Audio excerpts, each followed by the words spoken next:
Buenas noches, mi nombre es Gianfranco Olivera, yo soy profesor de la Facultad de Derecho de la Universidad Católica y asesor jurídico del Comité Internacional de la Cruz Roja. El día de hoy quisiera hacer una pequeña introducción sobre qué es el derecho internacional humanitario y las similitudes y diferencias que tiene con el derecho internacional de los derechos humanos. En primer lugar, en las similitudes, ambas son áreas de lo que es el derecho internacional público. En ese sentido se rigen por los principios, las fuentes de esta área del derecho internacional, de esta área del derecho. Sin embargo, también hay que tener en cuenta que son derechos distintos, que son derechos que tienen ámbitos de aplicación distintos. Otra similitud es que ambos derechos buscan proteger al ser humano. Sin embargo, ya que empiezo a entrar un poco cuáles serían estas diferencias, mientras que el derecho internacional de los derechos humanos se aplica en todo momento y en todo lugar, el derecho internacional humanitario tiene un ámbito de aplicación más concreto, en realidad, más específico. ¿Por qué? Porque el derecho internacional humanitario lo que busca es proteger a las personas, pero en situaciones de conflictos armados, ya sean estos conflictos armados de carácter internacional o ya sean conflictos armados de carácter no internacional. Eso significa que para que se aplique el derecho internacional humanitario es necesario que se dé una situación de conflicto armado. Eso es algo que, por ejemplo, dentro del derecho internacional de los derechos humanos no se necesita. El derecho internacional de los derechos humanos lo que busca es proteger a las personas en la relación que tienen justamente con los estados bajo los cuales están en su jurisdicción. Eso quiere decir que por el solo hecho de ser humano, las personas tienen justamente derechos humanos y esto se ve reflejado en algunas fuentes de derecho internacional, en algunos tratados, ya sean regionales o universales, de derecho internacional de los derechos humanos. Entonces, de alguna manera lo que tendríamos que preguntarnos es ¿qué es un conflicto armado, ¿no? Un conflicto armado internacional, quizás o más fácil de identificar, es cuando existe una confrontación armada entre dos estados. Mientras un conflicto armado de carácter no internacional es cuando se enfrenta un estado con un grupo armado organizado o cuando hay enfrentamiento entre dos grupos armados organizados. La jurisprudencia y la doctrina ha indicado que para que haya un conflicto armado de carácter no internacional se tienen que identificar dos elementos: el elemento de la organización de las partes que se están enfrentando y el elemento de la intensidad de las hostilidades. El elemento de la organización en realidad se analiza al grupo armado organizado, por eso es que se le conoce con ese nombre, un grupo armado organizado, porque se entiende que es un grupo que tiene jerarquías, que tiene una capacidad de mando, que tiene una capacidad de entrenamiento, que tiene una capacidad de reclutamiento. Se entiende también que es un grupo que incluso en algunas situaciones puede tener un control territorial. De otro lado, el requisito de la intensidad lo que evalúa es que las confrontaciones armadas que se están dando tengan un cierto grado de intensidad. ¿Cómo es que se puede medir esa intensidad? Esa intensidad se mide con algunos elementos. Todos estos elementos son contextuales, hay que analizarlos al caso concreto y no es que tengan que haber todos, se analizan siempre conforme a la situación que se está evaluando.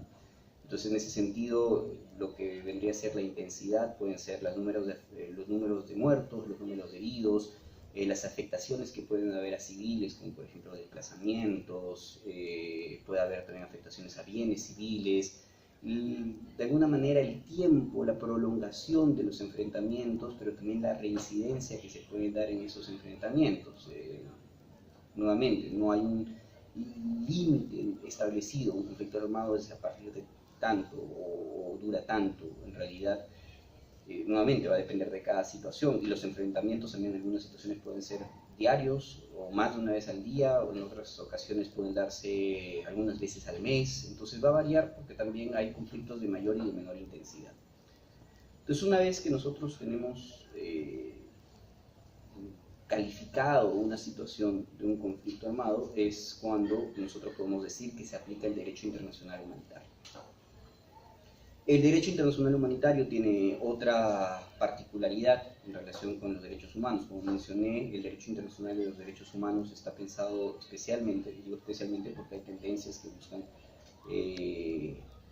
quebrar esta idea, como normalmente ha sido pensado el DIDH, que es, en realidad, son tratados que están vinculados directamente con los estados, son obligaciones a las cuales se contraen los estados, porque pueden ser también obligaciones consuetudinarias, pero son obligaciones de los estados que contraen para las personas que están en su jurisdicción. El derecho internacional humanitario en realidad es un poco distinto en este aspecto, porque lo que hace son obligaciones de carácter horizontal. Las obligaciones del DIH son para aquellas personas que participan en las hostilidades. Eso quiere decir que todos los que participan en las hostilidades tienen el deber de respetar las normas del DIH, no solo los estados. Obviamente, si se trata de un conflicto armado de carácter internacional, serán estados los que están involucrados. Pero si se da en el marco de un conflicto armado de carácter no internacional, tanto los estados como los grupos armados organizados involucrados en este conflicto también tienen el deber de respetar las normas de DIH. Y un poco, ¿qué son estas normas de DIH, ¿no? Las normas de DIH regulan todo lo que es la conducción de hostilidades, pero también lo hacen justamente para proteger a las personas que no participan o han dejado de participar en las hostilidades. Principalmente se podría hablar de civiles, personas que no participan en las hostilidades, y personas que han dejado de participar en las hostilidades, por ejemplo, personas que se rinden, o personas que caen heridas y ya no pueden participar del combate, quedan fuera del combate. Entonces, de alguna manera, el DIH lo que busca es proteger a estas personas que en el marco de una situación de conflicto armado no están participando de las hostilidades. Entonces, esto es de alguna manera el punto más importante y la razón de la existencia. Para ello, el DIH tiene un conjunto de normas que puede proteger distintos grupos, como pueden ser los niños, los refugiados, las niñas, mujeres, se evitan los desplazamientos, y también se habla del personal médico, del personal religioso.